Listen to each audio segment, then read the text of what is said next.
भगवान श्रीकृष्णाने युद्धाच्या वेळेस प्रतिज्ञा घेतली होती, युद्धाच्या वेळेस मी हातामध्ये शस्त्र नाही घेणार, न धरे शस्त्र करी. तेव्हाच पितामह भीष्मांनी प्रतिज्ञा घेतली की मी पितामह भीष्म आज भगवान श्रीकृष्णाच्या हातामध्ये शस्त्र घ्यायलाच लावेल. आणि भक्ताची प्रतिज्ञा सत्य व्हावी म्हणून तुम्ही स्वतःची प्रतिज्ञा मोडली, माझी प्रतिज्ञा सत्य व्हावी म्हणून तुम्ही स्वतःची प्रतिज्ञा मोडली. किती करुणामय आहेत तुम्ही.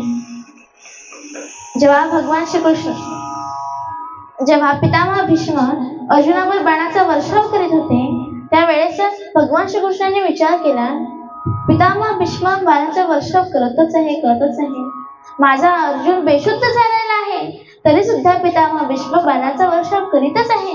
म्हणून जर बाणाच्या वर्षावाने माझा अर्जुन मृत्युमुखी पडला तर मग कसं होणार, महाअनर्थ होऊन जाणार. माझी प्रतिज्ञा सत्य नाही झाली तरी चालेल, परंतु माझ्या अर्जुनाला काही व्हायला नको.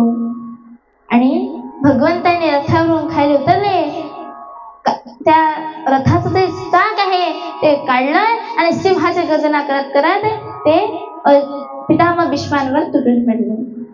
पितामह भीष्म रथावरून खाली उतरले आणि भगवंताचा धावा करायला लागले. बोल द्वारिकाधीश भगवान की जय, द्वारिकाधीश भगवान की जय.